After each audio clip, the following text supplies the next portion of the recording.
Hi, I'm Chet Marchwinski, Communications Director at the nonprofit Lean Enterprise Institute. And today I'm with John Drogosz to talk about some of the trends in design and product development, especially in lean product and process development. John is a lean product and process development coach here at LEI and a vice president of Leicher Lean Advisors. He has over 20 years of lean manufacturing, product development, and management experience in aerospace, automotive, energy, and car rental industries, among others. He teaches at the University of Michigan's College of Engineering and is a contributor to the books Toyota Product Development System and the Toyota Way to Continuous Improvement. John, thanks a lot for coming in during the Lean Product and Process Development Summit and sharing some of your thoughts. Thanks for having me. Okay. You visit companies every week. What do you see? What are the trends in product development and design, and especially lean product and process development?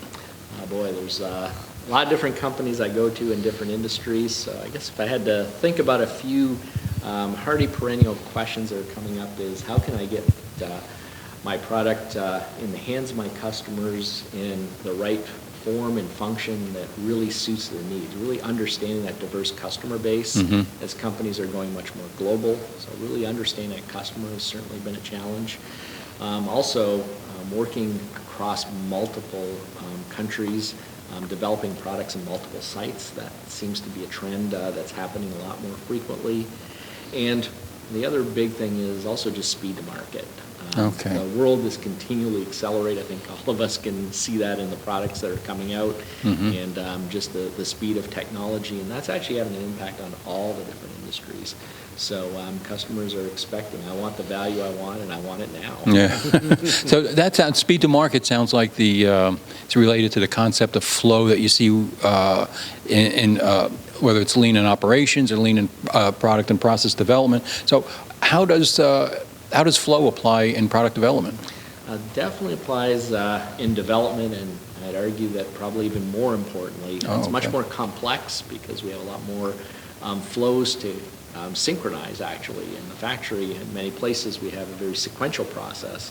Product development, there's a lot of things going on in parallel in different places, as I mentioned, and trying to synchronize all those pieces together and really understanding if the project's really moving forward.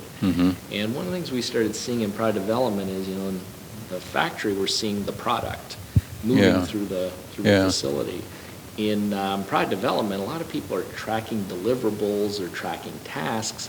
And what we're starting to see is actually those are artifacts. It's really decisions that drive flow in product development, making the right decisions with the right information at the right time.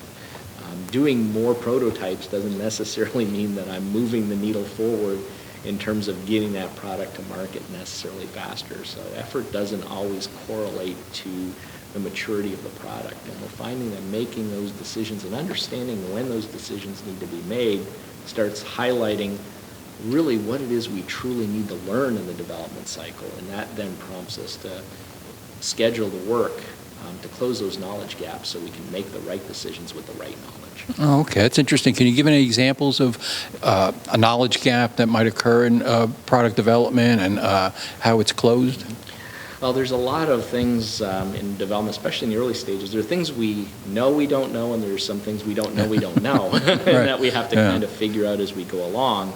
And in our LPPD world, there's a lot of different techniques that we use, but one of the things we certainly found is not to rush to the solution. So we are certainly finding that set-based design is an important catalyst in making sure that we're taking the time to truly understand the product, understand the trade-offs, and generate the knowledge we need to make those right decisions.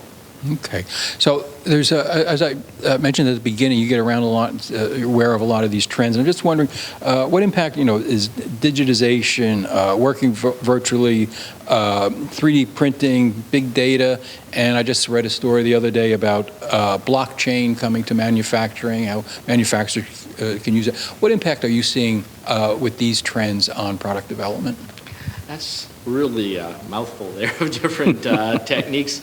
And we're certainly seeing, I think if we encapsulate it, that certainly the technology is affecting how people are doing development and how people are doing their work. And in most cases, it's certainly helping people do their work more effectively. But in other places, I think it's really accelerating the value-added piece of the puzzle.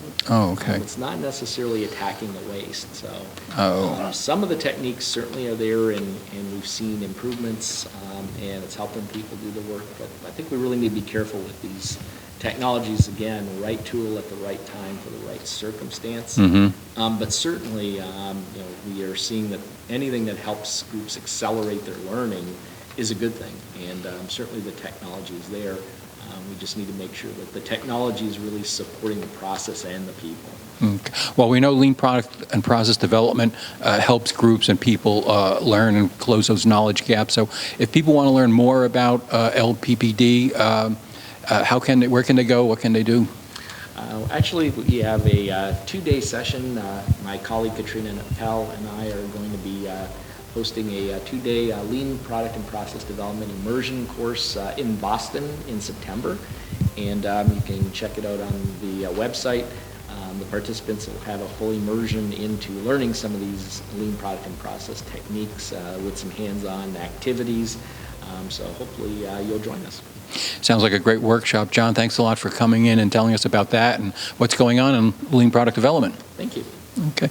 And thank you for watching. To learn more, go to leanpd.org. That's leanpd.org, and sign up for Jim Morgan's monthly e-letter on product development. And while you're there, check out the other resources, the articles by John Drogosz and Katrina Appel that are there, and help yourself to those. Most of them are free. And pick up a copy of the insightful and practical book, Designing the Future. You'll learn how other companies are leveraging product development for enterprise change.